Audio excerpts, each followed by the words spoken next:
Olá pessoal, meu nome é João Carlos, eu sou técnico em segurança, sou instrutor de brigadista formado pelo Corpo de Bombeiros Militar de Minas Gerais. É, e hoje eu vou falar com vocês sobre condutas de emergência em situações de lesões por queimaduras ou inalação de gases, beleza? Eu vou ser breve porque eu não quero tomar muito tempo de vocês, mas oriento que vocês se aprofundem nesse assunto, porque nós vamos falar de uma maneira muito simplificada aqui, tá bom?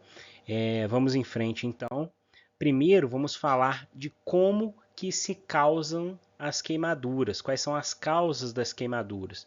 Geralmente a gente classifica elas de quatro formas principais, tá bom? Tem mais que quatro, tá? Nesse slide aqui mesmo a gente vê pelo menos seis delas, mas geralmente as principais que a gente comenta são essas quatro que a gente está vendo aqui, tá? Que são causas térmicas, que é uma causa física geralmente causada por convecção. Que isso significa? Que o calor ele se transfere de uma superfície para outra, tá bom? Então, a superfície aquecida entra em contato com a sua pele ou com o seu corpo e causa queimadura, tá bom? Essa é bem simples e é a maior causa de queimaduras que a gente vê por aí. Tranquilo? A segunda são as queimaduras químicas. Nós, como eu disse, gente, nós não vamos nos aprofundar nela, tá? Mas é importante a gente saber que a gente não pode negligenciar as queimaduras químicas, beleza? Eu vou dar o exemplo para vocês do ácido sulfúrico. O ácido sulfúrico, em contato com a pele, ele começa uma reação de degradação, uma reação corrosiva, tá? Que, por exemplo, poucas pessoas sabem disso, que se, por exemplo, você, no desespero, efetuar a lavagem, se você jogar água na superfície que teve contato com ácido sulfúrico, você vai aumentar e muito a reação química. Você vai tornar a reação química do ácido sulfúrico muito mais agressiva, porque o ácido sulfúrico ele reage muito com água, certo? É uma característica dele. Então, se você joga água no ácido sulfúrico que está reagindo com o seu tecido, com a sua pele, com o seu corpo, você vai aumentar muito a sua lesão, tá bom? Então é importante a gente destacar isso, não vou me aprofundar. Tem alguns produtos que você pode usar, por exemplo, para interromper reações, alguns produtos inclusive de emergência, como de Foterine, entre outros, beleza? Mas vamos em frente para a gente terminar no tempo certinho, tranquilo? A gente, em terceiro lugar, nós temos as queimaduras por descargas elétricas, tá? Por eletricidade. O que isso significa? Que, por exemplo, a eletricidade que nós temos nas nossas residências, nas indústrias, corrente alternada, corrente contínua, elas causam, em contato com o nosso corpo, elas causam queimaduras também. Assim como as descargas atmosféricas, né? Os raios, em condições climáticas adversas e tudo. Quando essas descargas entram em contato com o nosso corpo, ela causa queimadura e são queimaduras difíceis de serem tratadas porque muitas vezes elas geram queimaduras internas, não são as queimaduras externas como as queimaduras térmicas ou químicas, né? Que não são simples de serem tratadas, mas que são mais fáceis do que as queimaduras internas geradas por descargas elétricas, tá bom? E por fim nós temos as queimaduras por radiação. Quando a gente está falando de radiação, nós falamos de dois tipos principais, tá, gente? A gente fala de radiação não ionizante e a radiação ionizante. A radiação não ionizante nós falamos que ela é uma radiação mais fraca. Por que ela é mais fraca? Porque ela não tem força suficiente para remover elétrons dos átomos, tá bom? Então, a radiação não ionizante são radiações que não têm força suficiente para romper barreiras. Por exemplo, a nossa pele já é o suficiente para parar uma radiação não ionizante, tá bom? Alguns exemplos de radiação não ionizante: atividades de solda, o fogo, o fogo emite radiação não ionizante. Por exemplo, você já observou que quando você está em volta de uma fogueira, mesmo que você esteja a uma certa distância do fogo, que não existe nada por convecção trazendo calor até você, mesmo assim você sente o calor do fogo? Isso é a radiação.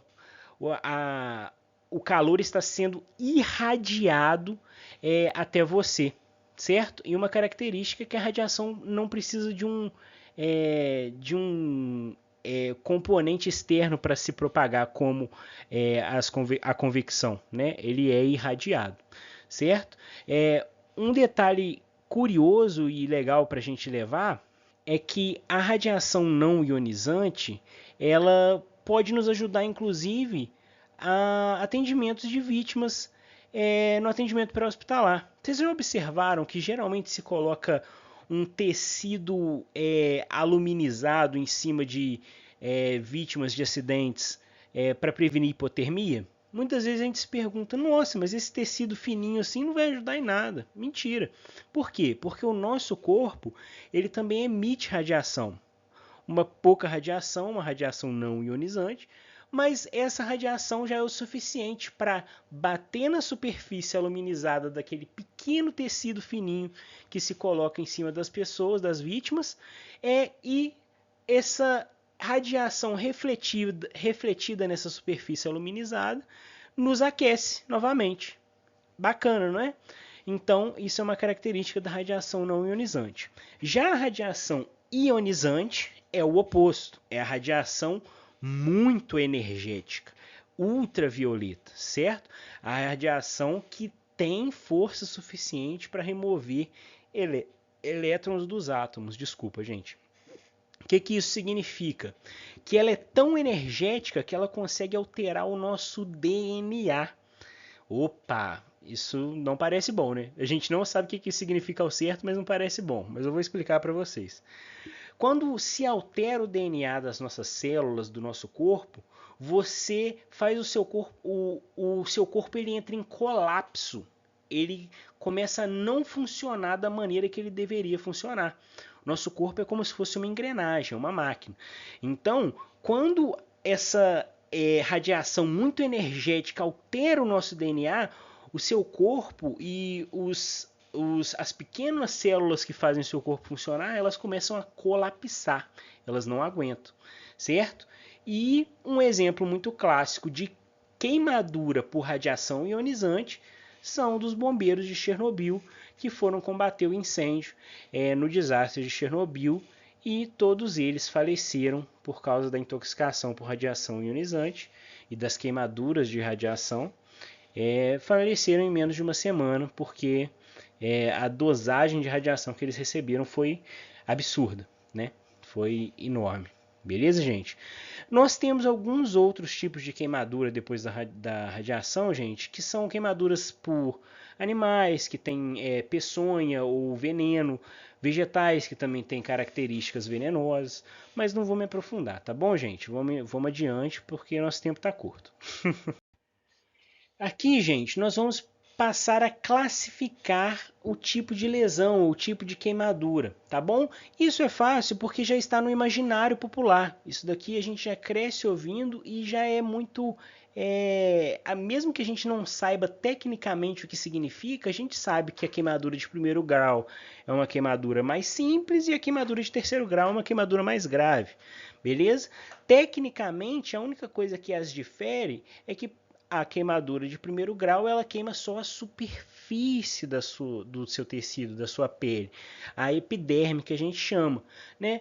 Às vezes gera uma vermelhidão, às vezes não, né? Alguma dor branda ali, e essa é o que a gente chama de queimadura de primeiro grau. Acima dela, nós temos a queimadura de segundo grau. Essa é uma queimadura que queima uma superfície que queima, na verdade, uma camada inferior da superfície. Além de queimar a epiderme, ele queima também a derme. E uma característica dela são a aparição de bolhas, né? O seu corpo ele entra num processo de autodefesa que ele cria bolhas para combater possíveis infecções e outras características ali que o seu corpo cria esse mecanismo de defesa, certo? Uma característica das queimaduras de segundo grau é que ela é uma queimadura que dói muito, ela é muito dolorosa. Então, se a vítima está sentindo muita dor, é certo que ela teve uma queimadura de segundo grau, tá bom? Eu vou falar aqui já de uma vez sobre a característica de cuidados de primeiros socorros no caso de uma queimadura, porque muitas das vezes as pessoas, por desconhecimento, passam alguns medicamentos caseiros ou estouram essas bolhas que a gente acabou de falar. E isso não deve ser feito em hipótese nenhuma, tá, gente? Não deve se passar medicamentos caseiros, não deve estourar as bolhas, não deve nem mesmo jogar água. Não é recomendado que se jogue água em queimaduras, tá bom? Tudo que nós podemos fazer é tentar fazer um curativo da melhor forma possível. Se tivermos soro fisiológico, a gente pode jogar para tentar higienizar da melhor forma possível, mas no geral nós não devemos fazer nada, nenhum método caseiro de se tratar essa queimadura. A vítima ela deve ser encaminhada para o atendimento hospitalar especializado, e lá no hospital o médico vai fazer as condutas necessárias, tá bom? Nós, no atendimento pré-hospitalar, nos primeiros socorros, a gente vai se ater a fazer o mínimo possível, tá bom? Para amenizar ali a vítima, amenizar a dor da vítima e levar ela em segurança, tá bom? E por fim, as queimaduras de terceiro grau são queimaduras que elas chegam nos níveis mais baixos da camada do nosso tecido. Ela chega a níveis subcutâneos, né? Elas passam os nossos músculos e uma característica muito interessante das queimaduras de terceiro grau é que por ela passar todo o tecido, ela queimar, ela degradar todo o tecido, geralmente não se sente dor nesse nível. Por quê? Porque inclusive as terminações nervosas do nosso tecido foram degradadas, elas foram destruídas. Então as terminações nervosas que mandam o sinal de dor, elas não existem mais. Então por isso que se tem essa característica de não sentir dor nesse nível, tá bom, gente? Então, de uma maneira bem breve, é assim que a gente caracteriza o tipo de lesão, o tipo de queimadura, tudo bem? Vamos em frente. Aí caracterizamos o nível da lesão, né? Queimadura de primeiro, segundo, terceiro grau. Mas outra coisa muito importante é falar a porcentagem do corpo que sofreu queimadura. Tá bom, gente? Por que isso é importante? Porque, por exemplo, como a gente viu lá atrás, nós temos queimaduras de primeiro, segundo e terceiro grau. Mas queimaduras de primeiro grau também podem ser graves. Queimaduras de primeiro grau, em casos específicos, também necessitam de atendimento médico imediato, de urgência e emergência, certo? Quando 75% do corpo do acidentado, do corpo da vítima, sofreu queimadura de primeiro grau. Nesse caso, a vítima ela é uma vítima grave e ela precisa de atendimento. E aqui, com a regra dos 9, a gente vai descobrir como que a gente diz quanto por cento do corpo da vítima sofreu queimadura. Aqui você está vendo que as partes do corpo do nosso modelo aqui tem vários numerozinhos, né? Que são divididos em 9, 18 e 1, tá bom? O que isso significa? Uma forma muito didática de aprender é o seguinte: pede para os alunos colocarem as mãos para os céus. joga a mão para o alto, assim, como se estivesse num show, tá? Joga as duas mãos para o alto e tudo que tá do pescoço para cima vale 9, tá bom? E tudo que tá do pescoço para baixo vale 18, exceto a genital, tá bom? É isso. Essa é a regra dos 9, certo? De maneira bem simplificada. Ah, João, mas tá bom, mas eu ainda não entendi como que eu calculo. Vamos lá, vamos fazer o passo a passo devagar. Um camarada ele teve uma queimadura aqui no braço, teve uma queimadura aqui no peito e teve uma queimadura aqui no rosto. Quantos por cento do corpo dele sofreu queimadura? 9 com 9, 18, com mais 18, 36. 36 36%. Horrível, né, gente? Mas deu para entender, né? 36% do corpo da nossa vítima sofreu queimadura. Aí a gente tem que caracterizar onde foi de primeiro, onde foi de segundo, onde foi de terceiro grau, se foi tudo de um grau só, tá bom? Importante, a área da genital é uma área crítica, tá bom? Se tem uma queimadura aqui, é uma queimadura grave, tá bom? E tem uma pequena diferença aqui para crianças, né? Para crianças, a questão da perna da criança aqui tem um valor diferenciado, mas vamos em frente, tá bom? Para a gente não perder muito tempo. Espero que tenha ficado claro essa parte aqui. Aí, para a gente definir gravidade da queimadura, a gente observa profundidade, que é quando a gente vê primeiro, segundo, terceiro grau. A extensão, a regra dos 9, né, que a gente acabou de ver. Se as áreas atingidas, essas áreas são sempre críticas, foram mãos, pés, face ou genital, tá bom? Se a vítima é criança ou idoso.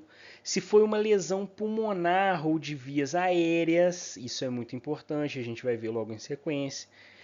Se tem outras lesões associadas, se tem algum trauma, um atropelamento, uma queda de altura, tá bom? Isso somado com a queimadura agrava a situação. Condição clínica anterior, se o paciente é diabético, se ele tem insuficiência renal, pressão alta, hipertensão, esse tipo de coisa, tá bom? Então tudo isso aqui é muito importante para a gente caracterizar a gravidade da queimadura, tá bom, gente? Não vou me ater muito a isso, tá apertado para o nosso tempo aqui. Vamos em frente. Aqui o que a gente tinha falado, tá? Queimaduras de primeiro grau, 75% da superfície corporal, grave, uma queimadura crítica, tá bom? 25% queimaduras de segundo grau, também grave. 10% do corpo, queimaduras de terceiro grau, grave. Queimaduras de terceiro grau em qualquer uma dessas partes aqui, grave também. Tá bom, gente? Aqui embaixo tem uma tabelinha de queimaduras moderadas e leves. Não vou falar sobre elas, peço que vocês pausem o vídeo aí, vejam com calma, estudem e aprofundem, beleza? Por que queimaduras em vias aéreas são graves? Tá bom, gente? As queimaduras em vias aéreas são graves porque torna o tratamento muito mais difícil. E no atendimento pré-hospitalar, nos primeiros socorros, muito provavelmente uma vítima que teve esse tipo de queimadura de vias aéreas aqui, da área pulmonar e tudo, essa vítima ela não vai conseguir ser atendidas por nós, socorristas. A gente não vai conseguir atender essa vítima. Por quê? Porque nós precisamos de equipamentos específicos. A gente vai precisar de um cilindro de oxigênio, a gente vai precisar de uma cânula de Guedel, a gente vai precisar de máscara, a gente vai precisar de fazer essa administração do oxigênio, de medir a oximetria, de medir a saturação do paciente. Então, isso daqui é muito grave, principalmente porque nós não conseguimos tratar em loco. Essa vítima ela tem que ser encaminhada para o atendimento especializado de saúde, tá bom, gente? Vamos ver mais à frente como que funciona. Por que nós temos queimaduras nas vias aéreas, por causa principalmente desse mnemônico aqui, ó, COMIT. Esse é o mnemônico da fumaça, gente. A gente aprende isso aqui no combate a incêndio urbano, tá bom? Eu vou ser bem breve, mas essa sigla aqui, esse mnemônico COMIT, significa o quê? Que a fumaça, ela é quente, ela é opaca, ela é móvel, ela é inflamável e ela é tóxica, tá bom, gente? Essas são as características da fumaça. Mas, para o fim do nosso estudo, a gente vai se ater só ao fato de que ela é quente e que ela é tóxica, tá bom? Por quê, gente? Quando a gente está falando de vias aéreas, quando a gente tem a inalação da fumaça, a gente tem uma queimadura de vias aéreas do nosso sistema respiratório, porque ela é quente, ela é muito quente, tá bom? E se a gente tem alguma intoxicação, é por causa dessa outra característica da fumaça, ela é tóxica, ela tem gases tóxicos, ela tem componentes tóxicos nela, tá bom? Vamos em frente que a gente vai ver isso com mais calma, tá bom?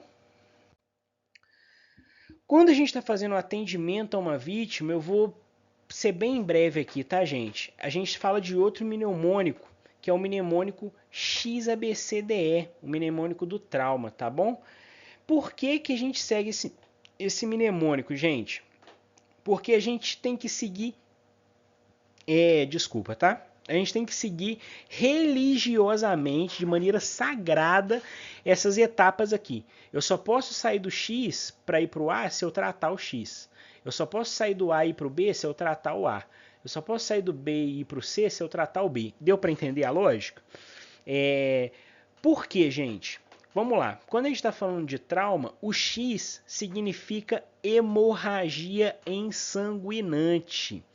Isso significa que se eu não tratar a hemorragia do paciente, ele fatalmente vai falecer, ele vai morrer, tá bom? Porque não adianta eu pular para o A, vocês vão ver aqui que o A é a abertura de vias aéreas, tá? Não adianta o paciente estar respirando se eu tratar a respiração do paciente, se ele tem uma hemorragia não tratada. Se ele tem uma hemorragia não tratada, ele vai morrer.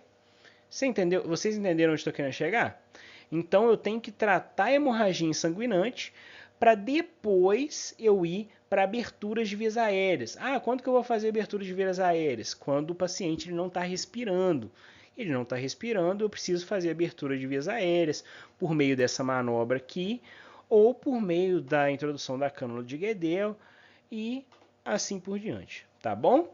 Ah, abri as vias aéreas, ele está respirando. Tratei a hemorragia, ele está respirando, mas ele não está respirando bem. Opa, ele está respirando de maneira autônoma, mas a respiração dele não está bacana, está bilateral, ele está se esforçando muito para respirar. Então eu vou fazer a respiração forçada, a ventilação forçada. Eu vou respirar pelo meu paciente. Aí no B nós fazemos a ventilação. Opa, tá ventilando, tá respirando, tá ok. Aí que a gente vai ver a condição C. No passado, hemorragia, o X que a gente hoje fala, só se via aqui. E aí, com o passar do tempo, as pessoas perceberam que não adianta o cara tá. Eu abrir as vias aéreas, o camarada tá respirando bem, se o cara tem uma hemorragia aqui, né? Não adianta, o cara vai falecer, ele vai morrer. Então, aqui, agora no C, o estado circulatório, C de circulação, a gente vê mais qualitativamente, a gente vê de uma maneira mais adequada, mais aprofundada, a questão circulatória. A gente vai falar do PPP, a gente vai falar do pulso, perfusão e pele, tá bom? A gente vai ver como está a pele do paciente, que baseado na pele a gente consegue deduzir se ele tem alguma hemorragia interna, por exemplo. Baseado na perfusão, a gente consegue ver também se ele tem alguma hemorragia interna. E o pulso, né, a pressão, tudo isso a gente consegue tirar várias deduções do estado clínico do nosso paciente, do estado do nosso paciente, beleza? Opa, tratei tudo aqui, estado neurológico. Aqui é resposta a comandos, tá, gente? Resposta a comandos, resposta verbal, resposta motora, tudo isso a gente avalia aqui para ver se o paciente ele tá, se ele está respondendo de acordo. Se não tiver, é uma situação de alerta. E a exposição é expor mesmo, tá, gente? Passei por tudo aqui, fiz o XABCDE, ABCD e cheguei no E. Gente, tratei tudo. Aqui eu vou expor o paciente ao ambiente. Eu vou cortar as roupas dele, eu vou expor o paciente para ver se tem alguma coisa que passou despercebido na minha análise, certo? Para olhar se ele tem algum hematoma de hemorragia, que pode indicar uma hemorragia interna e assim por diante, tá bom? Vamos em frente, porque já deu muito tempo. E aqui, gente, por fim, vamos falar da intoxicação, tá, gente? É, a nossa principal preocupação no caso de intoxicação por inalação de gases é esse camarada aqui, o monóxido de carbono. O monóxido de carbono ele é um gás que ele tem 240 vezes mais afinidade com a hemoglobina do seu sangue do que o oxigênio. O que significa isso? Significa que o seu oxigênio prefere 240 vezes o seu oxigênio não, a sua hemoglobina, o seu corpo prefere 240 vezes mais esse camarada aqui do que o oxigênio que você precisa para sobreviver, tá bom? Isso significa que se você for intoxicado por esse gás, você vai sofrer uma condição que chama asfixia química, porque o seu corpo sequestra todo o espaço que era o monóxido de carbono sequestra todo o espaço que era para o oxigênio dentro do seu corpo, e isso acaba causando uma condição chamada asfixia química. Por quê? Porque você continua sendo capaz mecanicamente de respirar, não tem obstrução de vias aéreas, seu pulmão está funcionando bem, mas só que não tem espaço no seu sangue para ser transportado o oxigênio. E aí você morre, tá bom?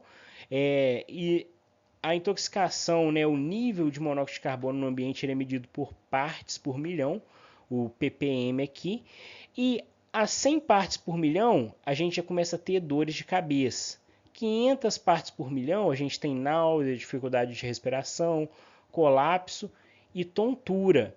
E se a gente ficar muito tempo nessa condição aqui, fatalmente a gente vai ter perda de consciência e acima de 1000 partes por milhão a gente vai morrer, tá bom, gente? A gente fatalmente vai perder a vida, tá bom? Por que que isso é importante? Já tô nesse estágio aqui, tô intoxicado por monóxido de carbono e agora? Você precisa de atendimento médico especializado. Você precisa ser encaminhado para um hospital e no hospital o médico provavelmente vai te mandar fazer um tratamento hiperbárico, vai conseguir tratar, beleza? Opa, mas João, eu sou profissional, eu sou bombeiro, eu sou brigadista, eu sou um profissional que tem que lidar com esse tipo de risco.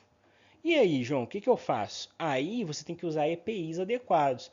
Não tem um slide aqui de EPI especificamente, mas se você tem que se expor a esses riscos, você é um profissional que tem que se expor a esses riscos, um brigadista, um bombeiro civil, um bombeiro, aí você tem que usar EPIs como máscara de fuga, que é uma máscara que ela tem um filtro de um filtro de carvão ativado que vai sequestrar esses contaminantes no ambiente e vai permitir que você evacue o local, ou você vai usar um equipamento de ar mandado, ou você vai usar um equipamento, um cilindro de ar respirável para você adentrar o ambiente, fazer algum resgate, ou você